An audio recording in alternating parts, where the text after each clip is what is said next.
Hello, this is a video on a game called 14 Minesweeper Variants. I'm mainly recording this just because I really find the game enjoyable, and I figured I'd share with more people. But real quick, I'm just going to go over kind of an example of how this game works.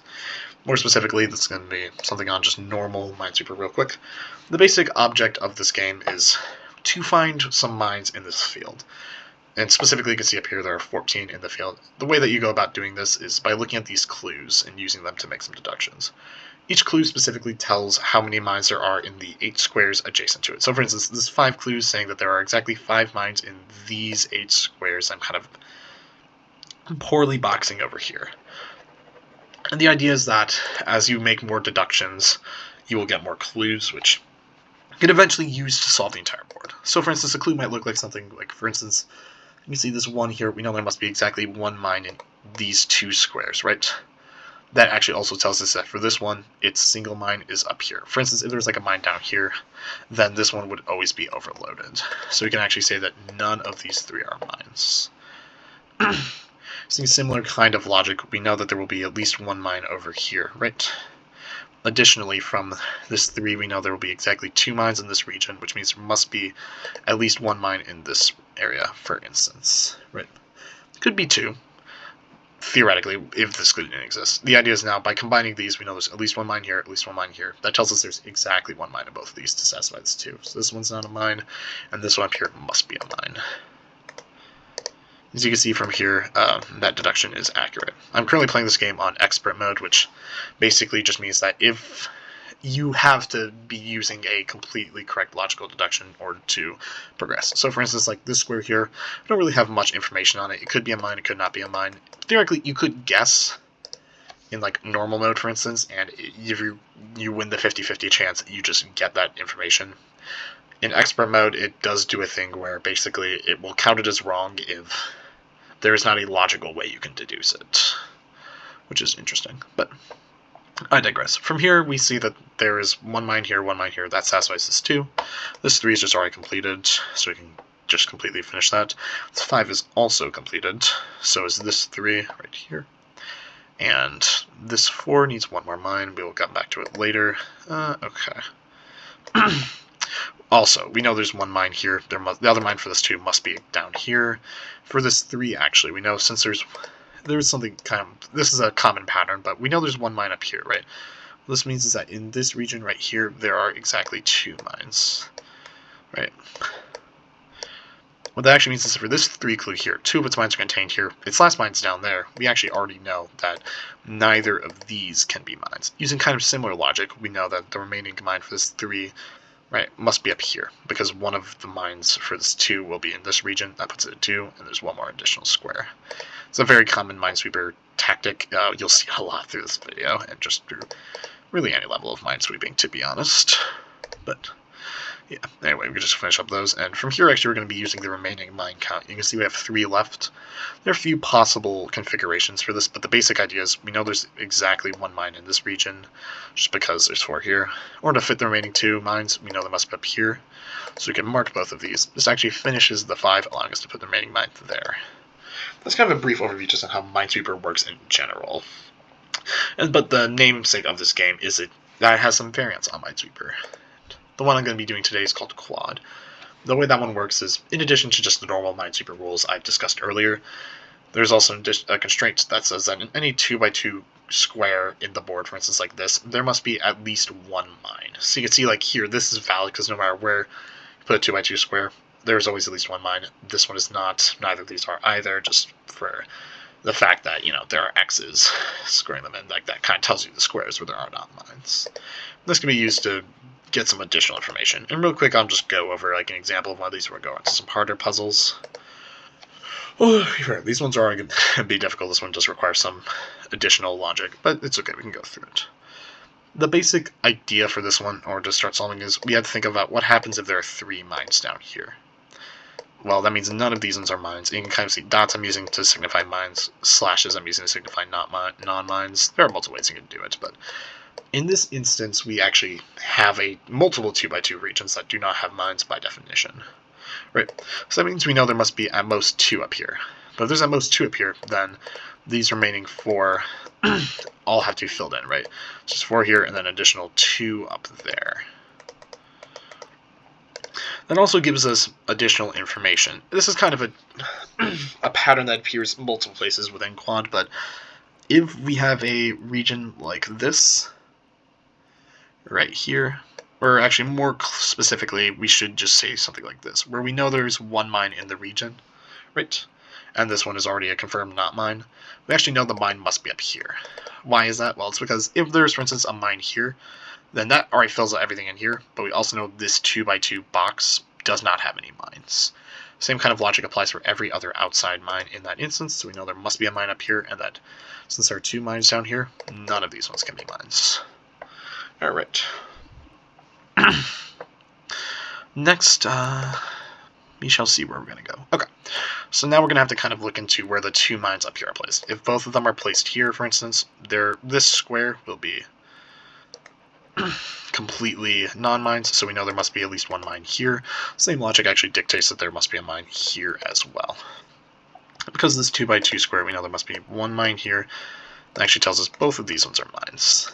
And additionally, this one is not a mine. From here, we can kind of just continue going through, clicking on things, solving it. This 3 actually kind of goes to the same pattern we used for this one, where this one is a mine. That 3 is finished. Same pattern as before. This 3 has a similar kind of idea to it, where we can draw a 2x2 square here, where there must be at least 1 mine in it, right? There's also only 1 mine left in this region, so this one cannot be a mine. This 3 is finished, 1's finished. Same logic applies up here, just with that square.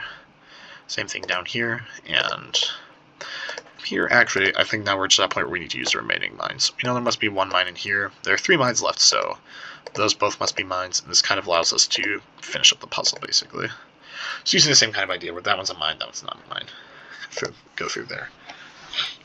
And lastly, I'm going to just real quick go over to the exclamation mode. This mode has some tougher puzzles in it, so this is, it's just going to require a bit more thought in it, which is kind of interesting. Like, the way that exclamation kind of works is just that each of the puzzles require more deductions, basically, per clue, which is kind of interesting, but alright. The first kind of way to start this puzzle, I can already see here it's a fairly common pattern, it has to do with this 2 in the middle here. The idea kind of behind it is that you can actually guarantee that none of these 4 are mines, and in addition to that, the mines will either be in a pattern like this, or like this. And the kind of logic for it actually stems from a similar idea as to the, 3 stuff we're using earlier, where we could determine with a region has only 1 mine, that the mine must be here. The basic idea is, for instance, let's just say we put a mine here in this corner. This is kind of going to be arbitrary because it doesn't matter which corner for this kind of logic, but the idea from here is that we need 1 more mine in this region here, right? Well, we can draw a square here. We know there must be 1 mine in this square, and more specifically in this region, since this 2 is not a mine. Similarly, we can draw a square over here, which once again, there must be a mine in this region of the square. So this puts us at needing at least 2 more mines, but we already have a mine up here, so we only have 1 left allotted. That means that the initial assumption that this square is a mine cannot be true. The same kind of argument can be used for the rest of these, and this is just a fairly common pattern in Quad Minesweeper. Using kind of similar idea, we can actually determine that something like this, for instance, is not a valid pattern on the 2, because in that case, this square is left with no mines, so we cannot ever have 2 touching at diagonal. This actually allows us to determine that one of these is a mine, one of these is a mine. From here, we know that that one must be a mine, or to satisfy that. Okay. Trying to figure out where to go from here. Yes, of course. So let's just assume that both of these are mines. That runs into a problem with this 2x2 grid, so at most, 1's a mine. You can see here, 1, 2, 3, 4, 5. That finishes up the clue, so you can say that is the case. Additionally, we can also, using the same kind of argument here, we know one of these ones must be a mine, so this one up here cannot be a mine for this 2. Actually, from here, we can click through some of this. This 2 is already finished. That 2 is finished now. This 4 is finished. 3 is finished. Okay. We see this 2x2 square must have 1 mine in it down here. either way, it'll finish up these 3s. So this one's not mine, this one's not mine. And from here, that one's finished, that one's just kind of there. Okay. We have 5 mines remaining. That might become relevant pretty quickly.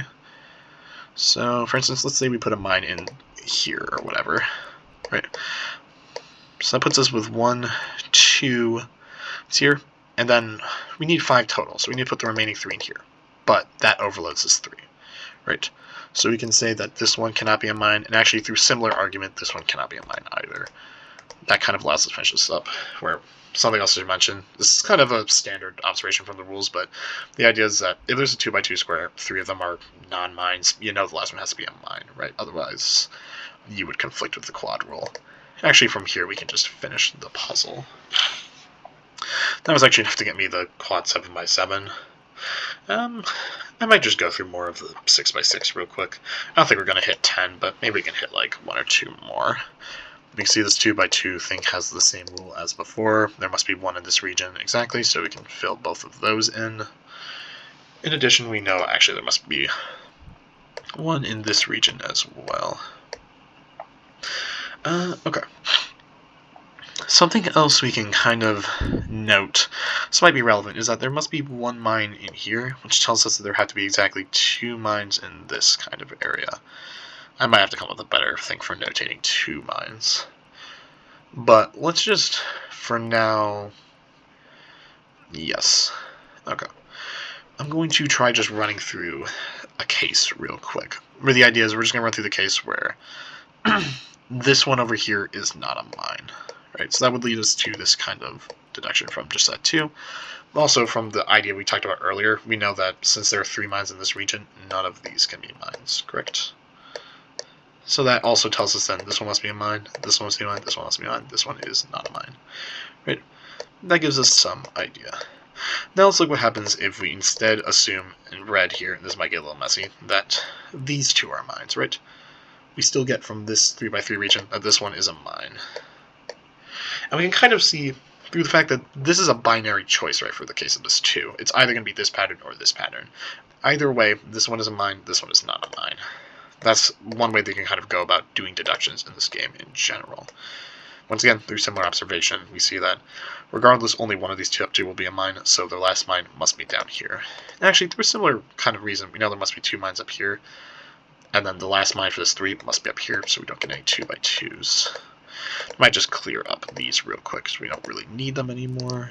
See, we're just kind of going through some stuff that sees the same argument as before. Just click through those. This 4 is already finished. This 3 needs 1 mine up there to finish it. 2's done, 1's done. Mine in the corner. 3's finished. Puzzle finished. There we go. I knew that just from the remaining mine. There being 1 left. We will now move on to another puzzle real quick. Must be a mine in the corner here. Okay. This one is actually probably going to require some interesting logic. One thing to first note is just that for this 3, we know that there must be a mine in this 2x2 region right here, right? Similarly, there must be exactly 1 in this region, so this one is never a mine. Through similar kind of argument, now we know there must be 2 in this region right here, but there can only ever be 1 mine next to this 1. So there's 1 mine in here, and then 1 square left for a remaining mine, so we can say that's a mine with certainty. Additionally, we can also say this is not a mine with certainty. 1, 2, that one's finished. From here we can kind of just click through some of the clues real quick. And erase that. This 2 is also finished. There we go. Okay. So, we know there must be 2 mines up here. Through the kind of similar reasoning we used over here, 1 mine must be in this region, the other mine's there. And that actually finishes up both this 4 and this 2. We also know there's 1 mine here. Actually, because this is 1 clue, and this is kind of a corollary of one of the other clues talked about, or one of the other tactics we used earlier. We know there has to be 1 mine in this region. That mine must be there. If it's anywhere else, you will always have a 2x2 square that doesn't have a mine left in it. From here, I'm just kind of finishing up stuff. And actually, this game does do a nice thing where, for instance, in this case, we have 4 open squares left, 4 mines remaining. Actually, has a feature you can just click this button, it fills in those for you, because there isn't really a deduction to be made there beyond just noticing that, you know, the numbers match up. That's a nice feature. We'll probably do 1 more of these, and I'm going to call it good. Or maybe, nah, we'll do 1 more of these. I'm not going to do a variant mix-up yet, because it's going to require a lot more just teaching. Maybe next video I will, though. Okay. So first of all, this one uses a fairly standard deduction. We know there must be one mine, at least in both of these squares. Additionally, if we imagine that there are no mines in this region here, this doesn't actually leave enough room for this 3 to get a mine, so there must be at least one mine here. That actually gives us 3 mines around here. Both of these, therefore, must be mines. In addition, let's see. We actually also know that, we're just going to real quick not think about this right now, that there must be one mine here for the 2, so that actually puts the final mine around this 3 right there. Similarly, for this 2, we know the last mine in it must be in this 2x2 square, so this one cannot be a mine, that one must be a mine. So that information gives us. Additionally, from that, we actually know the last mine's in there. We can clear up some of them. This 4 is just finished. That also gives us a mine here for this 3. Okay. So now then, in the case of this, we know that there must be one mine in this 2x2 region, which tells us this one is not a mine. This 4 is just finished. That 3 is finished now. There must be, for this 3, one mine here for this 2x2, so that tells us no mine there. And the last mine for that 4 is over there. Now then. This is actually an area that we can kind of use the global mine count here to finish things up. So we know there's 2 mines in this 2x2 grid, right? Or to finish up this 3. Additionally, we can just see this is a square right here, does not have enough mines, so we know that there must be one mine in here at least. And that actually gives us, I'll just write 2 here, she gives us the 3 remaining mines, just 2 in this region, 1 here. So we know that none of these can be mines. From here, we finish up this square, and in addition, this 3 just needs one more mine, this 2's finished, boom, there we go. Alright, well, that was the video. I appreciate you all watching, and I will see you in the next one. Goodbye.